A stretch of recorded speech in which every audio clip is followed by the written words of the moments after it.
arrimaha xisbiga ku saabsan oo aan leeyahay inta kale oo akhyaartaayo halkaan fadhida iyo inta kale ka maqanba waa idinku soo dhaweynaynaa. waa xisbi laga helayo khibradaha dowladnimadoo dhan min agaasimo waaxeed ilaa madaxweyne inta jagaha u dhaxaysa ayaa xisbigan ku dhan oo wasiir leh, taliye leh, gudoomiye gobol leh, wasiir ku-xigeen leh, taliye ciidan leh, wax aan ku jirin oo xila oo la soo qabtay oo khibrada oo aan xisbigan gudihiisa laga helin ma jirto ilaa madaxweynihii u sarreeya. waa lagama maarmaan haddii meel la isugu yimaado dalkeennii in laga hadlo.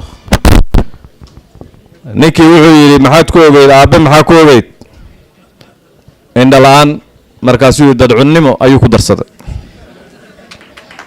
odaygii xikmad darradii iyo wixii aan ku haynay hadda wuxuu ku darsaday xataa shabaabkii in loo cudurdaaro la yidhaahdo qaraxyadii iyo dilkii ayagu ma idin dilayaan, xitaa inuuna yidhaahdo ma aha waxa idin dilaya al-shabaab, waxaa idin dilaya dowlado kale oo al-shabaabkii cali dheere intuu soo istaagay uu leeyahay war adeerow aniga waxaan samaystay ha ka been sheegin, anaa dadkaan dilay. waa marka keliya oo cali dheere run sheegaba. wixii uu hadlayoo dhan halka mar oo run sheegay ninkaas odaga ah in dambigiisii ayadoo laga leexin rabo oo yidhi yaan layga leexin, anaa galay dadkaan laystay yaan layga leexin.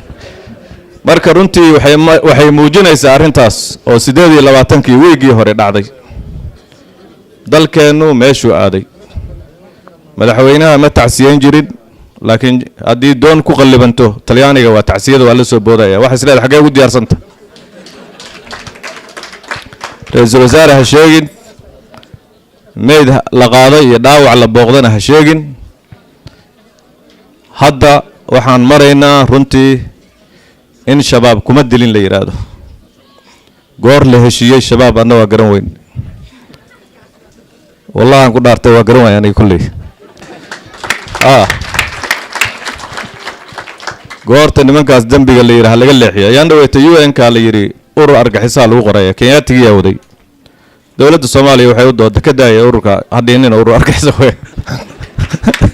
ururka shabaab bishii September in ahayd baan ka daaya argagixisa maaha, argagixisaha naga dhiinina wiilasheen noo daaya sidooda ha noo joogaan. marka haddana hadda waxaa ku xigtay idima dilin ayagii.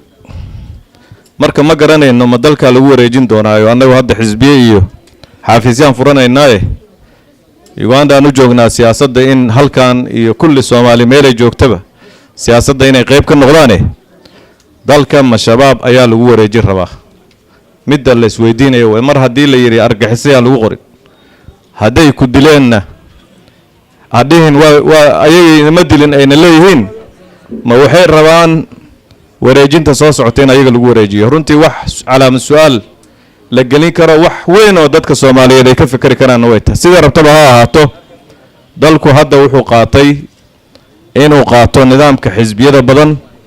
sharcigii doorashooyinka 28kii bisha December ayaa laga ansixiyay golaha shacabka asagoo la turxaan bixiyay sheegayana nooca doorashada dhacaysa qaabkay u dhacayso. waxaana hadda uu jiraa aqalka sare. halkaas waxaan u malaynaynaa in baarlamaanku u hiliyay jiilka soo koraya in ay si dimuqraadi ah xukunka dalka lagu maamilo oo madax ay la xisaabtami karaan halkaas ay yimaadaan. ma dhihi karo aniga 2020kii dhacaysa doorashada dimuqraadiga ay xisbiyadu galayaan, laakiin wadadeedii waa la qaaday hadda lagamana leexin karo. waxaan dhalinyarada marka rabnaa inaan ugu bishaarayno halkan joogta iyo dhalinyarada Soomaaliyeed meelay joogaanba oo 70% ka badan la yiri in oday kaligiis uu go'aan u gaaro ama dad oday soo magacaabo 50 qofood ay go'aan u gaaraan. waxaa ka fiican in go'aanka aad idinku gaartaan cidda xukunka, cidda xildhibaanka idinku matalaysa iyo cidda xukunka dalka idinku matalaysa. taasna fursadeedii way muuqataa. waxaan aaminsanahay dhalinyaradu inay door weyn ku leeyihiin inaan mar dambe la sirin, been loo sheegin, caadifadooda iyo emotionkooda inaan laga faa'iideysan.